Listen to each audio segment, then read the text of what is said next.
Hello friends, बर्तमान आम बाहर बक्रेश्वर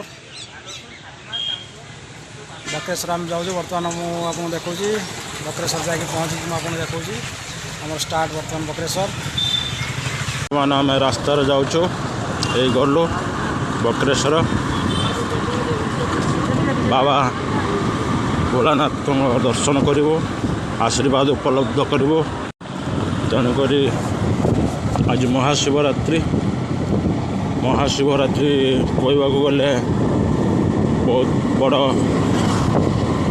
शिवंकर पूजा। आज से पूजार समस्ते उपासना करती।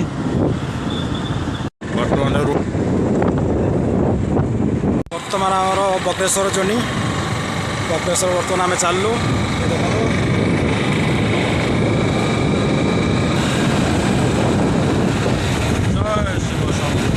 जय शिव शंभो।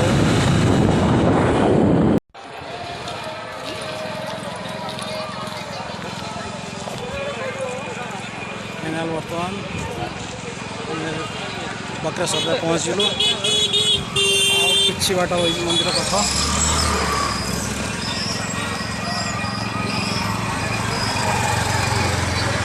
मंदिर पाखापाखि पहुँची गलु। फाइनाल आम मंदिर पाखापाखि आसी मंदिर पाखापाखि पहुँची गलु।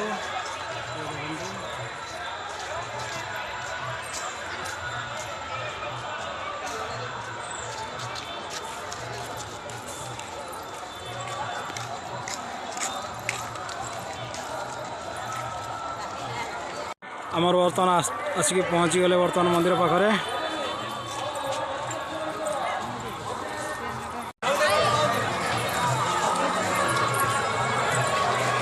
फाइनाल बक्रेश्वर मंदिर पाखरे आम पहुँची गलु।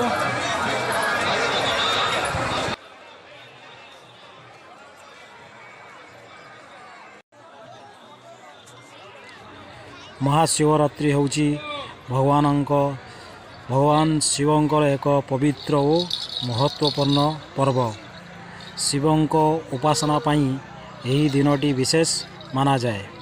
ओडिशा रे विशेषकर बाबा बक्रेश्वर यही दिन भक्त माने भारी भिड़ करती। यही दिन शिव और माँ पार्वती विवाह होइथिला बोली पुराण रे कहा जाए। भक्त माने उपवास रखी राति भरी जागरण करती। शिवलिंग अभिषेक करा जाए। महाप्रभु भक्त माने दर्शन लाइन में धाड़ी होता है।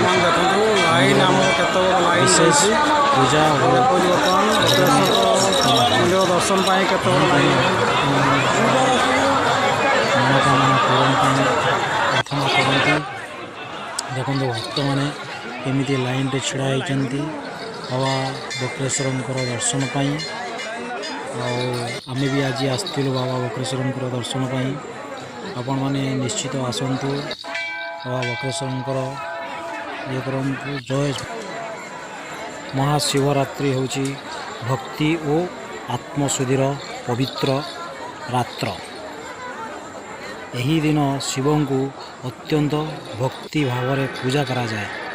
बाबा बक्रेश्वर नाम यही रात्रि दीप धूप और भजन रे मधुर ध्वनि रे परिवेश भक्तमय करा जाए। महाशिवरात्रि चारि प्रहर रे शिवलिंगर अभिषेक करा जाए। राति भरी ओम नमः शिवाय जप करिवारे विशेष महत्व रही। महाशिवरात्रि अंधकारर उपरे आलोकर विजयर प्रतीक। यह आमको शिखाए जे जीवन में कष्ट और असुविधा को धैर्य और भक्ति रे जीति हेब। बाबा बक्रेश्वर चरण रे मोर प्रार्थना, समस्त प्रार्थना।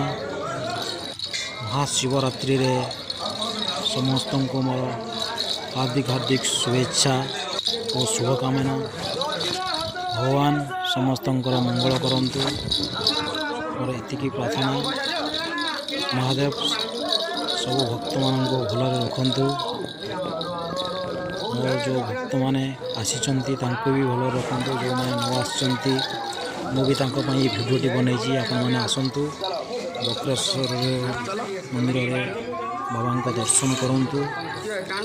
ଯଦି ଆପଣ କେବେ ଆସିନାହାନ୍ତି ଆପଣ ନିଶ୍ଚିତ ଆସନ୍ତୁ। ମହାଶିବରାତ୍ରିରେ ବାବା ବକ୍ରେଶ୍ୱରଙ୍କ ପାଖରେ ଭକ୍ତଙ୍କର ବହୁତ ଭିଡ଼ ରୁହେ। ଆପଣମାନେ ଆସନ୍ତୁ। ବାବା ଏଠି ଶନି ମନ୍ଦିର ବି ଅଛି।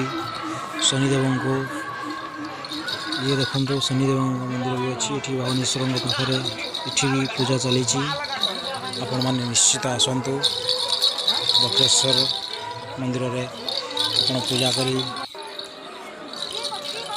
ମନ ଶୁଭକାମନା କରନ୍ତୁ। ଭଗବାନ ସମସ୍ତଙ୍କୁ ଭଲରେ ରଖନ୍ତୁ। ଏଠି ଦେଖନ୍ତୁ ଆମର ପଣ୍ଡାମାନେ କେମିତି ତାଙ୍କ ପାଇଁ ଗୋଟେ ବନାଯାଇଛି ଏମିତି ଯେ ଯେତିକି ଆମର ଭକ୍ତମାନେ ସବୁ ଆସିଛନ୍ତି ତାଙ୍କର ଏଠି ଭୋଗରାଗ ଚାଲିଛି।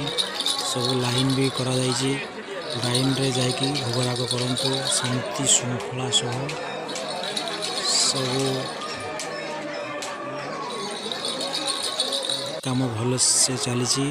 ଶାନ୍ତି ଶୃଙ୍ଖଳା ସହ ଆପଣଙ୍କୁ ଲାଇନ୍ରେ ଭୋଗ କରିପାରିବେ, ଠାକୁରଙ୍କର ଦର୍ଶନ କରିପାରିବେ।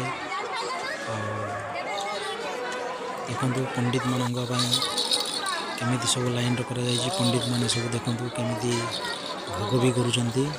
ଆପଣଙ୍କୁ ଭୋଗ କରିବାରେ ବି କିଛି ଅସୁବିଧା ହେବ ନାହିଁ। ବାବା ବକ୍ରେଶ୍ୱରଙ୍କ ପାଖରେ ଦର୍ଶନ ପାଇଁ ଆପଣଙ୍କର କିଛି ଅସୁବିଧା ହେବ ନାହିଁ। ଜୟ ମହାଶିବ।